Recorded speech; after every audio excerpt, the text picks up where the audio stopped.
O- Okay, so welcome to class. We got more people today. Hooray. Um, Today we're going to be talking about the worst part of this.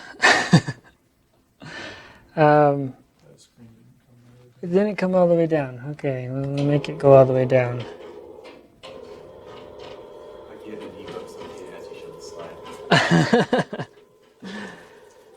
So, this is the least fun part about coding, programming, anything. However, it is the most important. I think I've heard it somewhere said that when you write code, you just write a bunch of bugs and then you fix them afterwards. Last night I read the Wikipedia article, and there was one of the early programmers said, "I've resigned myself to the fact that I am going to spend most of my times finding bugs in my own programs.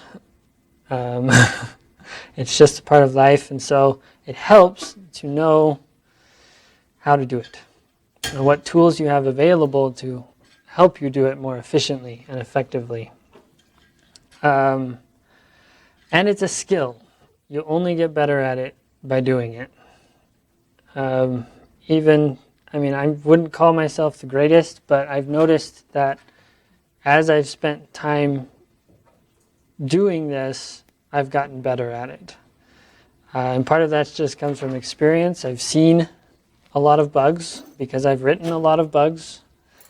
And so, and then the other part comes from learning how to actually reason through a code, how to reason through your assumptions, and knowing the language, knowing myself and what mistakes I tend to make. So it's a skill that takes a lot of time to develop.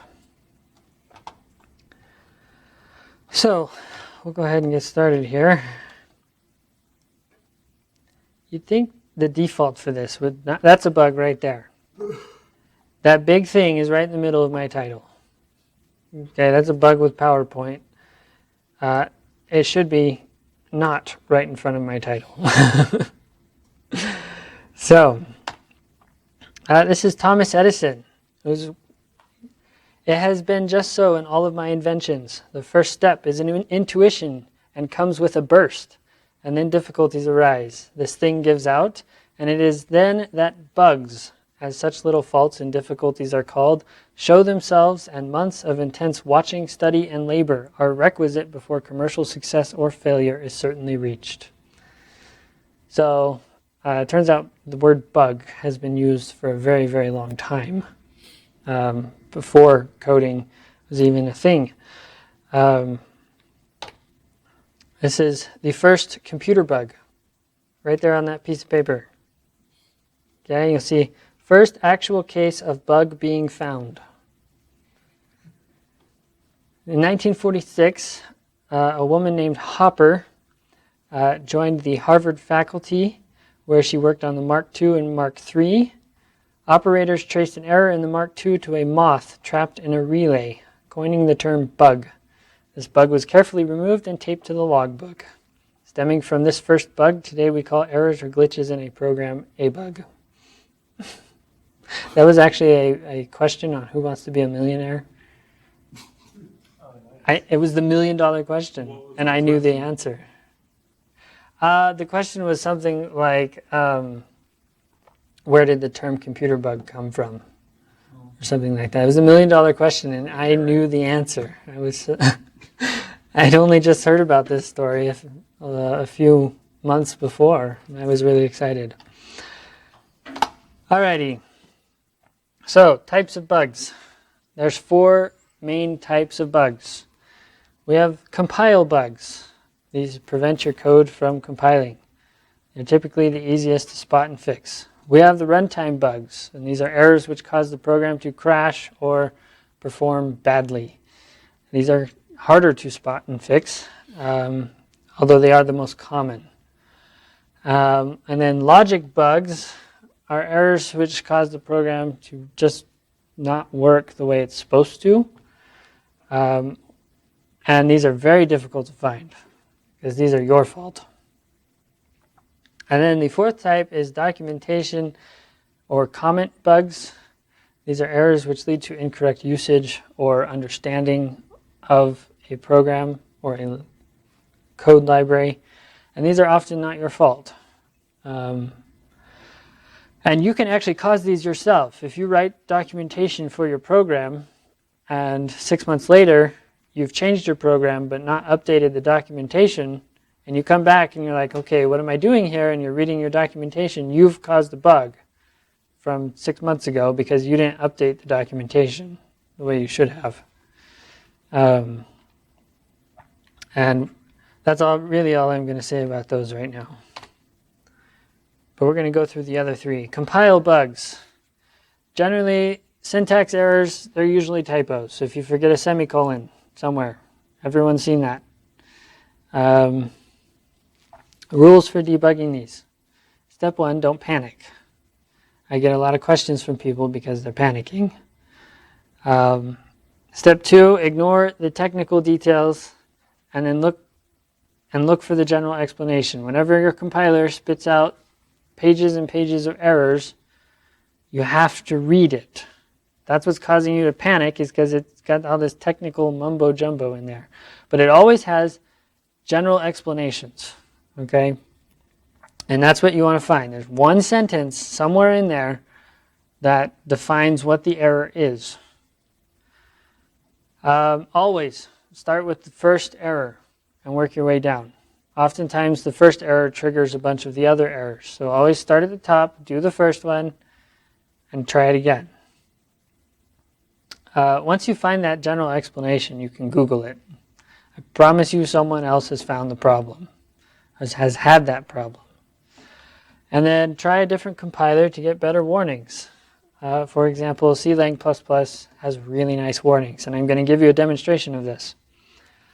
And these compile bugs, as you come across them, they often lead you to a better understanding of the program, of the programming language itself, and you become a better programmer because you know what to avoid. So I'm going to show you some examples.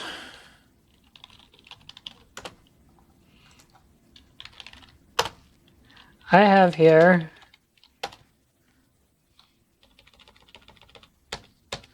a program with some errors in it. Can anybody see any errors right off the bat? What is pushback? It's a vector. Yeah. Yeah, declare your namespace. Okay. Good. I haven't declared my namespace. Do something. Oh, there it is. Your function is declared after you call it. Yes, function declared after you call it. That's good. You have a dereference to your function input, which is also a problem. Or your input to your function. That's actually not. Oh. Okay. Yeah, that's fine. Because what I'm doing here is I'm using an iterator through the vector. Up here, line 8. Oh yeah, that's a problem. So that could be a problem. So that's something we may need to look at. Are we talking about because, let's see, I don't know. I just barely made this up, so we'll see. What are we trying to do with How this integer goes. I when we use it up top versus as an iterator? Okay, that's another important thing that I'm going to explain here. So we caught a few of them, but I want to show you what happens if we try and compile this. All right, we get garbage. And now I'm going to walk you through this. The very first error vector was not declared in this scope. All right, so that's the error. You have to have a header file or something for that? That's a possibility. Okay, it could be that I have not included the header file. Because what it's saying is, I don't know what a vector is. I can't do anything with this because I don't know what it is. However, if you keep reading, it says, note, suggested alternative. standard vector. Oh, so you have to use the namespace. So I have to use the namespace, exactly. So let's go ahead and open this back up here. Make this big too. So I have a question that maybe you'll get to, but Yes. how come sometimes when you compile, it only shows like a few errors, and then you fix those errors and you find more? Every compiler has its error levels. I don't know the details of that. Okay, sometimes it says, all right, enough's enough, I'm stopping. Other times it said, this error is so big, I just have to stop now. I don't know the details on that. So, but a lot of times it will detect an error, and yes, it'll keep going and spit out a bunch of other errors because of the first one. Okay. Or it'll catch other errors. But that's why you always start at the top. The first one is a true error. You don't know about the rest. So, to fix this, obviously, like you said, I could have not included the correct header file, which I have. So it suggested I could use a standard vector. And that's just using a namespace there. So let's write that. And I really like this command, reset. Clears out everything. So then you can run it again, and then all you have to do is scroll to the top to get to where you're going. Okay, so if you notice that error is now gone. Okay, but let's see here. There's somewhere in here. There's going to be another error, I promise. Looks like there's lots of them. Yeah. Here it is. So error cout was not declared in this scope. So we have the same problem, but now it's saying I don't know what cout is. And so I either have to append standard to cout and also end L, or I can take the cheater's way out. And at the top of this file, I say using namespace standard. So why is that the cheater's way? A lot of coding, C++ coding standards say never do this. Oh. Because what it does is it basically says anything that's part of this namespace standard will be imported. And you get what they call a name clash bug, where if you have your own vector class, all of a sudden you've now clobbered your vector class with the standard vector class because they have the same name. And I didn't know what to do. Right. Sometimes the compiler will pick up on those, sometimes it won't. Anyway, for our simple program, this is fine. If you're just trying to hack together something real fast, it's usually just easier just to put this line at the top. In which case now, vector, cout, and L, those have all now been imported into your file. And you can use them without the prefix, the namespace prefix here. You can still do that though, even if You can still do it, especially if you know there's a namespace clash and the compiler is detecting that. You can specify which one to use. In fact, if I had, let's just, for whatever reason, I had a double named cout, you can actually specify which one you want to use using this right here. So if you don't have any name in front of it, it means the global namespace, which is that variable there. But that's kind of a different topic. So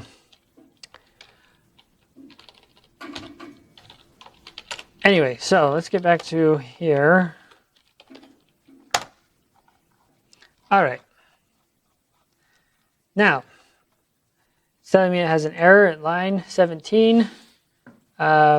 Character 22 cannot convert standard vector double iterator, aka this garbage, to int in initialization. So in C++, it is possible for you to do this. Like, who was it that said that? We have a double that we are storing into an integer. That is called an implicit conversion. This is legal, and it leads to lots of errors. Okay, but, so what it's trying to do here, a.begin, this gives an iterator, and I'm trying to put this into an integer. Okay, just out of sheer habit, I wrote int I equals a.begin. Okay, and it's trying to convert that iterator into an integer, and it can't do it. It doesn't know how. And so that's why it's throwing this error. And if we keep reading here, it's giving us another error on the I not equal to a dot end, assuming that I is an int. It's saying, I don't know how to compare these two. And then here's what it does. It is actually going through everything that it can possibly find to try and get this to work. And it's telling you what it has tried. That's what all this garbage is. Okay? So, however, obviously this is really hard to read. So if we use clang instead, isn't that so much nicer? It tells us no viable conversion from iterator to int, and that's it. Okay, so clang was actually written to fix the error messages in G++. That was the whole point of that. All right, so how do we fix it? Any ideas? Instead of using I as an int, you can either put auto. So yes, in C++ 11, you can use the auto keyword, which is easy. Or I could actually write out, what is it? Vector double iterator, like that. Obviously, that's a pain in the butt. Okay, and that error goes away. But, that's what you can do. Or you can use the auto keyword, which I usually do. Or you can use, since we're dealing with a vector, you can use the new range-based for loop, which is designed to eliminate lots of typing. And it looks something like this. Auto colon I A. Is that correct, Ted? It's something like that. I haven't started using it yet. Okay, this is C++ 11. It's called a range-based for loop. And it loops through a container. You can actually write your own containers, which will work in this syntax. You have to have a begin and an end and a comparison operator in your class, and you can use it in a range-based for loop. And actually, I'll get back to that.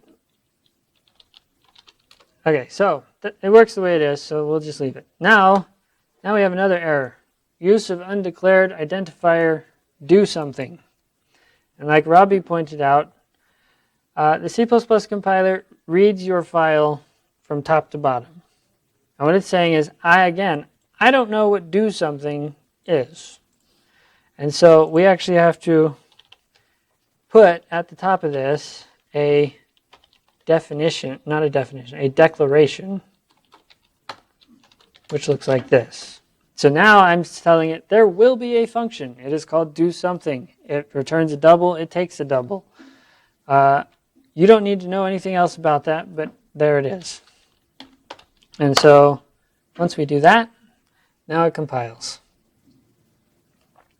Okay. And so that's how you work through a bunch of compile errors.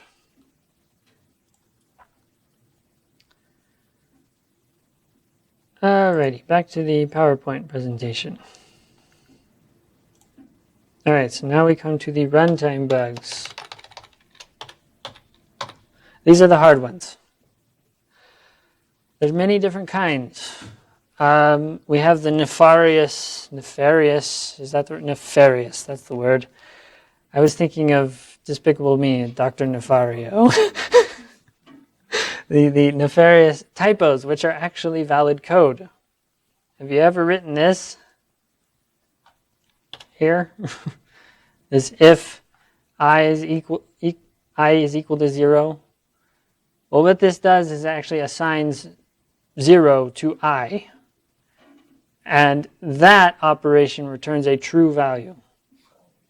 It's always true if it works, which it always does. So, yeah, this is what you should be using, the double equal sign, which is a comparison. All right, those ones usually, to debug those, you just need a second pair of eyes. All right, then we come to the memory errors. Bum, bum, bum. And there are a lot of these. Memory leaks, memory bounds, double freeze, null pointers, uninitialized variables used after freeze stack overflows. And these all result in seg faults or stack corruption, or, as the C++ standard calls it, undefined behavior. That's helpful. It basically means we don't know what's going to happen. In fact, a lot of times, your code keeps going. It doesn't even care. And all of a sudden, you just start getting weird results. Nans pop out of the sky. Sometimes. Only sometimes do they pop out of the sky. So then there's the arithmetic errors. These are things like when you divide by 0, or you overflow your int, which means you've tried to go beyond 4 billion, or whatever that range is on that, or an underflow, which is the opposite direction. There's also denormal errors, but those usually don't happen. Those don't happen very often. Round off errors, if you're using a numerically unstable algorithm, can also screw you up. There's logic bugs where you have incorrectly reasoned about your loops, so you get infinite loops. There's the off by 1 errors where you count 1 too many in an array, which actually is a type of memory error, the memory bound error, or you do 1 too few. Parallel bugs, you have your deadlocks, you have your race conditions. Programming language bugs, I just threw this one in here, name shadowing, which I will get to. So, how do we debug these? Well, we could just print everything out. And that's usually what we do, right? And it takes a long time. It screws your code up because it gets really, really messy. But, however, you can use a version control system to help with this. Because what you can do is you can start yourself a new branch and you go and screw your code up for the next 2 weeks until you figure out what's wrong.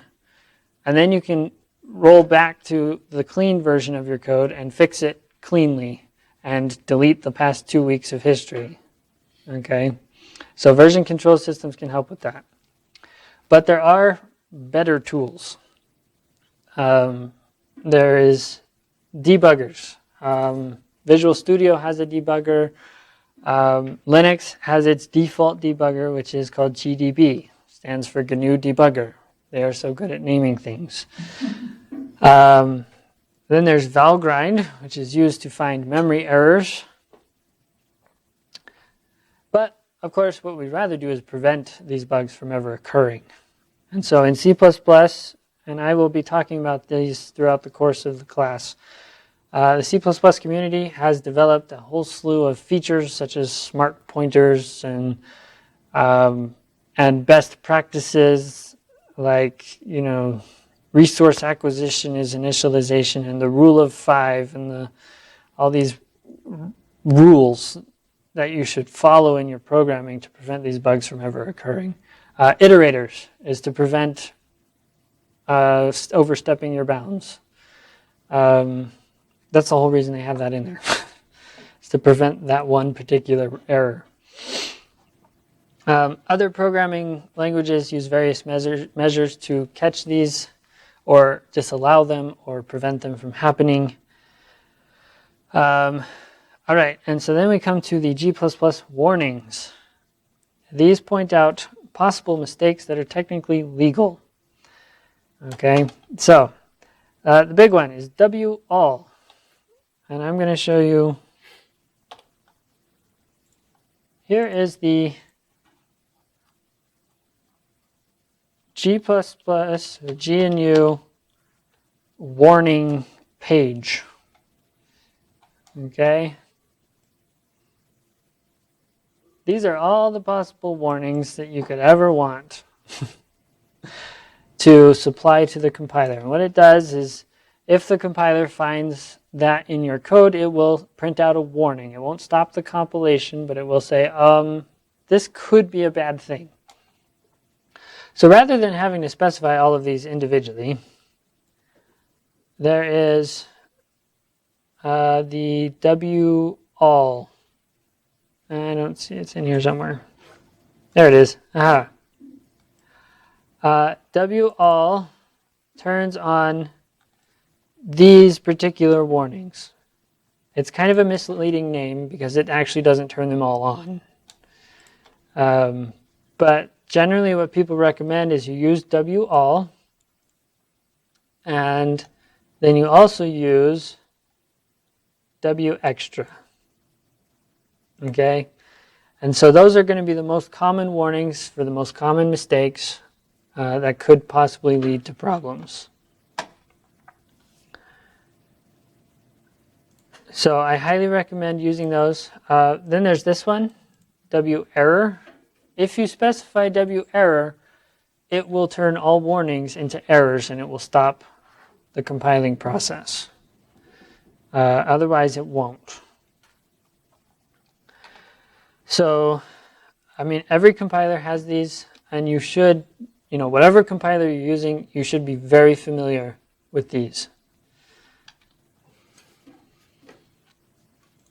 All right. Now we come to the logic bugs. These cause your program to not work as intended. They're caused because you didn't reason through the logic of your algorithm correctly or deeply enough. They're often caused by implicit assumptions that you made without even realizing it. Okay? You didn't realize you made these assumptions when you wrote it the first time. They're often exposed by users or situations that violate these assumptions. And they can often be hard to fix because they involve you having to rewrite everything to account for that assumption.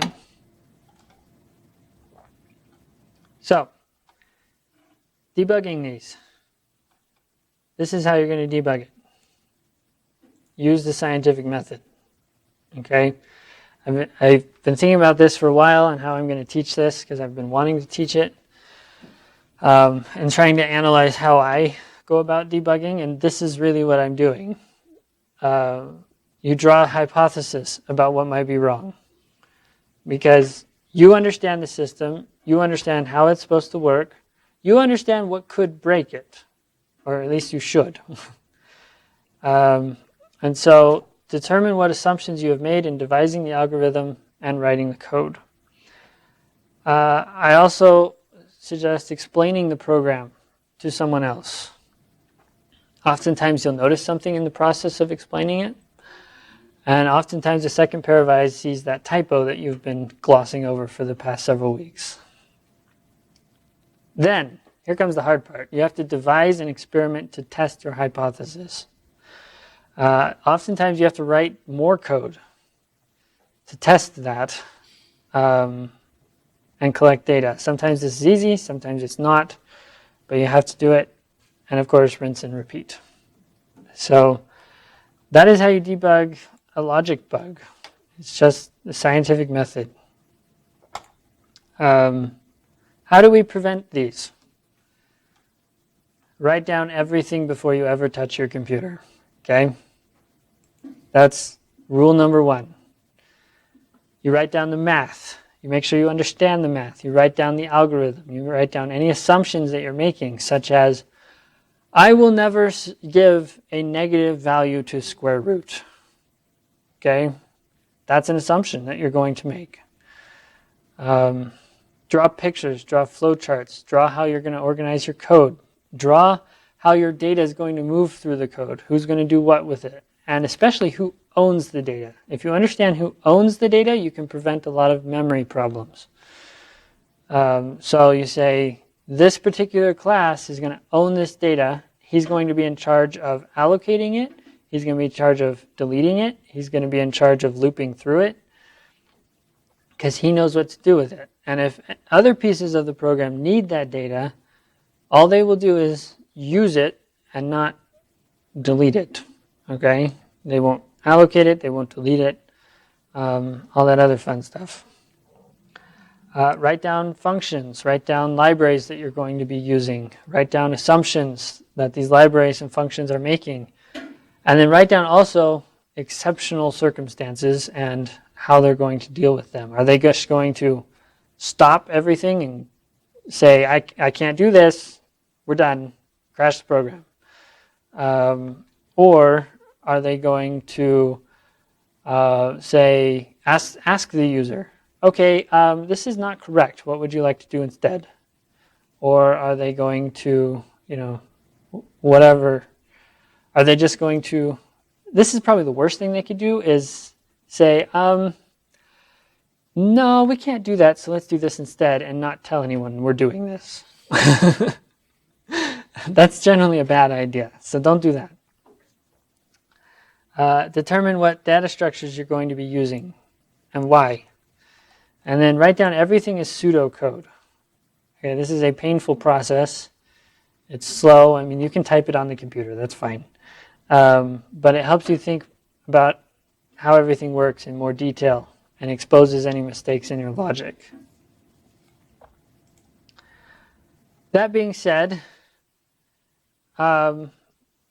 it's really hard to, every code is going to have a bug in it somewhere. You always assume there's a bug in the code somewhere. Whether it's a minor bug, such as a typo in your output, or a really bad one that just causes it to not work. Or in our case, since we do a lot of numeric stuff, oftentimes if you have a constant is wrong, or you've got the wrong equation in there, you forgot a term in your equation, oftentimes they don't crash your program. They just make it run funny, and your results are funny. And so you have to develop ways to test that, like with the manufactured solutions, which even those don't work all the time. Cole knows that.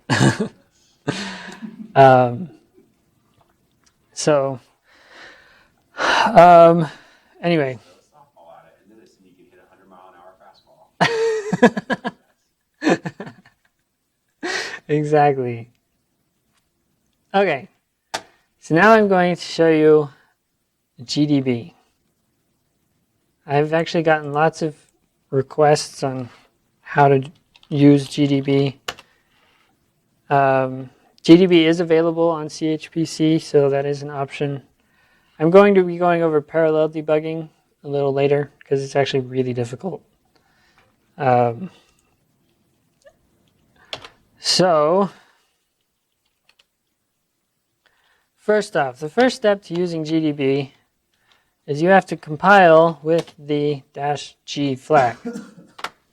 What this does is it places debugging symbols into your executable file, so you can actually, so that the debugger can actually understand your code and translate your code for you. After that, see we have a.out. Okay, so that's working properly. So let's make this not work properly, shall we? Oh, right, I have it open already. Oh, this is what I wanted to show you, actually. This is what we call name shadowing. So I have an int I here, and then I have another I here. So inside the for loop, which one is getting used? Hopefully the one you think. But Hopefully the one you think. Exactly. And this is why naming is very important. Because this is legal, and that's a problem. Because if you're expecting to send this one when you're actually using that one, that causes a problem. You've made an assumption about which one's getting used. So let's introduce a problem in here.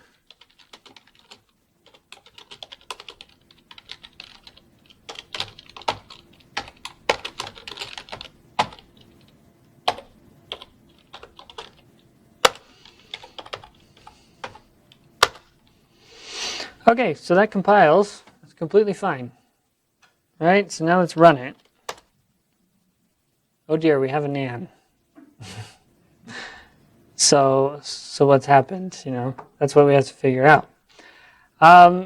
Generally, in this situation, when you're dealing with nans, there are ways, and they are technical and annoying, unless you're working in Fortran, because Fortran has flags that allow you to do this. But there are ways to tell it to stop whenever a nan is encountered. But generally, you do a series of print statements to work down through your program until you can kind of narrow down where the nans are coming from. At which point, then, you can use the debugger. So, oh dear, now it's all small. Right. Quit. Is it quit? Yes, it is. Okay. Now it's big. So this is how you'll notice the program is not running. To actually run the program, you have to type run and hit enter. Sorry, we'll go ahead and turn the lights off so you guys can see better. So we still have that nan there. And let's say, for instance, we've narrowed it down to the do something function. What you can do is you can put in a breakpoint. And it says it's going to set a breakpoint at this memory address, which is the memory address for the function, which is in file compile.cpp at line 29. And then if you run the program, you'll notice it stopped to do something. And not only that, but it tells us that x in this case is 1.24. So then here's a very useful function. It's called finish, a command I should say. What it will do is it will finish the function that it's in and then print the return value. All right, so now we're at line 20 of our file, and the value that got returned, well, was the square root of 1.24. So finish is really useful. So we can, if we type C or continue, it will keep running until we hit the breakpoint again. At this point, x equals 2. And we type fin for finish, then it tells us 1.414 is the value that was returned from that function. So again, it's still not broken. Oops. So we type C. Now x equals 3. Okay, and then we can hit C again. Oh, now it tells us that x is equal to -1. And that's a problem because we know that the square root of a negative number doesn't exist. So that's our arithmetic error right there. However, we had to get through like 4 different function calls to get here, which is not that great. So if you type kill, it kills the program being debugged, at which point you can run it again. Okay, so that's useful. If you type info breakpoints, it'll tell you what breakpoints you've set and where they are at, how many times you've gotten to them, and then you can delete breakpoints. So if we type info breakpoints again, you see that we've deleted our breakpoint. So now there's such a thing as conditional breakpoints.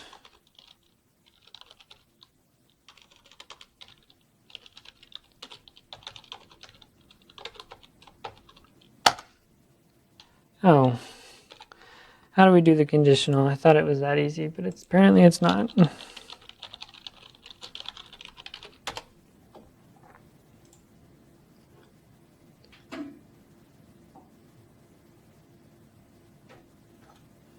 Oh. Okay, let's try this. I've done this before, I promise. There we go. Okay, so now it will only break at that function if the x variable in that function is less than 0. So we can run it, at which point it skips the first 3 and breaks on that one. So that can be useful so you don't have to sit there and hit continue all the time. Another useful tool here is the commands function. I don't remember exactly how to use it.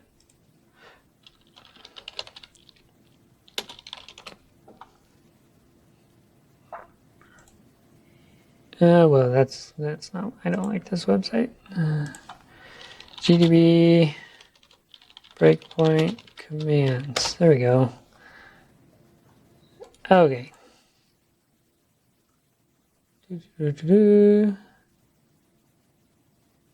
Yeah, I'm pretty sure it works like this.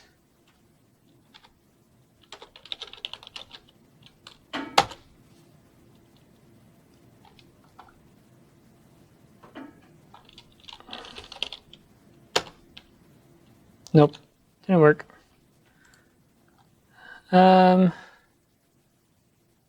Specify a list of commands for the given breakpoints. There is a way to do it. I have to reread the documentation. I'm sorry. I thought it was easier than that. But what it does is it says, when I reach this breakpoint, I want you to run these set of commands. And so that can be useful if you just want to say print a value. And so you'd run, it would run to the breakpoint, it would break, and then it would run the set of commands. So if you just want to print a variable, for instance, at a specific line, you can tell it to break at that line, print the variable, and then continue from there. And so it won't stop. It'll just keep going and printing out the variable every time it reaches that point. Another useful thing, you can set breakpoints at individual lines using this syntax. Oh, sorry, not breakpoint. It's just break. And it sets a breakpoint at line 35. So every time it reaches line 35, it'll stop.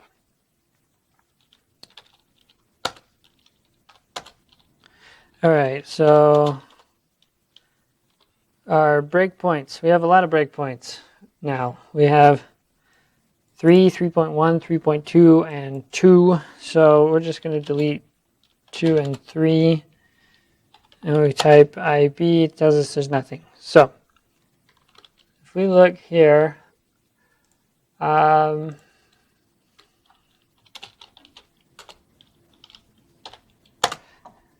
now a very useful feature of debugging is being able to step through your program. If you type S, that'll step through it. And step, by default, goes into functions. Okay, and when you're dealing with things like vectors, from the standard library, you get a lot of garbage. Okay, just so you know, it's actually, this is what the vector is doing. This is the constructor for vector A. Okay, if you want to see how pushback works, you can step into that. As you can see, it does a lot of crap. All right, so how do we step through it without dealing with all of that? You use N for next, and it just goes to the next line, and it runs all the functions correctly, but it doesn't step into them for you. So let's say, for instance, we actually do want to go into do something. So we're going to type step. And what it's doing is actually going into the star here, the dereferencing of the iterator. It's going into that first. Okay, and so now we are at do something. At this point, we are inside of a function, and let's say we're inside a lot of functions, and we need to know where we're at. If you type BT for backtrace, it gives you a list. It says we are currently in function do something. That's always frame 0, as I call it. And this is at line 29 of this particular file. And we're at line 20 in main. Okay? And if you want to, or if you need to, you want to investigate a variable somewhere farther up the stack. If you type F for frame, it will actually jump you up the stack. If you do a backtrace, you'll see the backtrace is still the same. So the execution is still going on here, but by going back up, we can investigate other variables farther up by using our print statements here.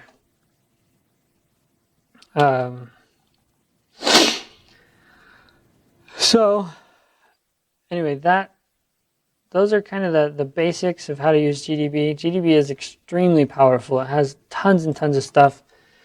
And what I've shown you is basically what I know. Okay, and it has been very helpful for me. And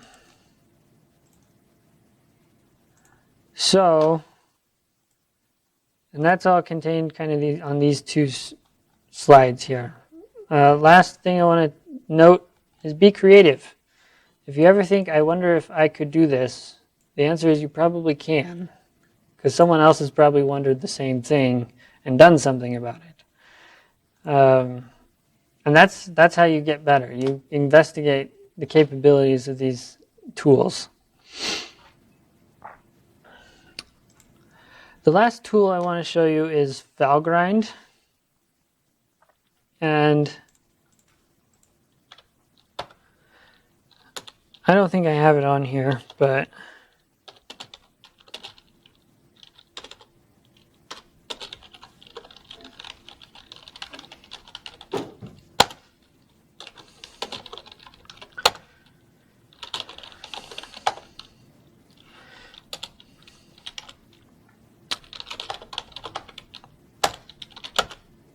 all right, so this is actually my dissertation project code that I'm working on. And, well, it does a bunch of stuff, so that's fine. But what Valgrind does is it tries to find memory errors. And I'm just going to give you, it's actually fairly easy to use, quite literally. You just run it, okay? And what it does is it simulates, oh gosh, preferences, where is it? Scrolling, infinite scroll back. Do not scroll on output. Okay, that's better. What it does is it runs your program and it basically acts like the computer. And because it can do that, it can then record everything there is to know about your program. A lot of times you'll get, especially when you're working with MPI, you'll get these errors. These are not errors with your program. These are errors with the MPI library. So you don't really have to worry about that. These are some, I already know about these. But what this is a conditional jump or move, which depends on uninitialized values. And this has to deal with Fortran.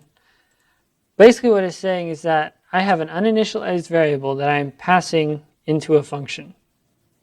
And Valgrind treats that as an error and it reports it for you. And so it lets you know where the error occurred if you compiled with the -G flag, which I haven't in this case. And so then it just keeps running through and it does slow your program down by a lot. So if you have a complicated program, you can be prepared to sit and wait for a while. Anyway, so I stopped my program, and then Valgrind gives this big summary of your memory usage. And it says, when this program stopped, I had this many bytes used, and this many blocks. So I've allocated 12,000 different blocks. There were 166,000 allocations, memory allocations, 154,000 frees. Now, technically, those two numbers should be the same. If they're not, you have a problem. And then it tells me that I have almost 5,000 kilobytes here that are definitely lost. What that means is that Valgrind was not able to find a pointer in my program that was still pointing to those, and that's called a memory leak. Indirectly lost, possibly lost, still reachable. None of these really matter because I stopped the program early. But you can then rerun this with leak check equals full, and that records even more information and reports it to you on where these memory errors occurred. And so you can go track them down in your code. Track origins. What this does is all of these uninitialized value errors up here. What this does is tell you which variables were uninitialized. Okay. It keeps track of those too, and it reports them to you. And so you can use those to find your memory errors. It's a very helpful tool.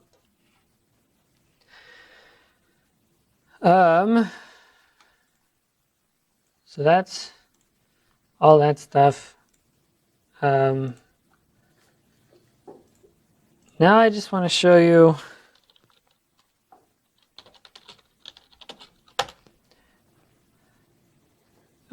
you some bugs. This is my Git repository for my dissertation code. I've been at this a long time.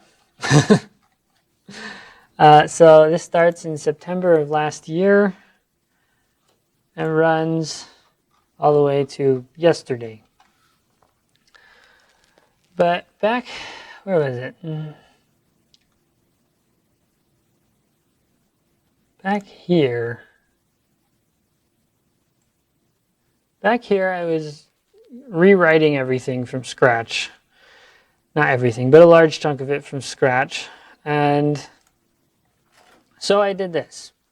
I commented out everything in these files. So they're all commented out. At which point I started adding things back in piece by piece, making sure everything worked, rewriting everything.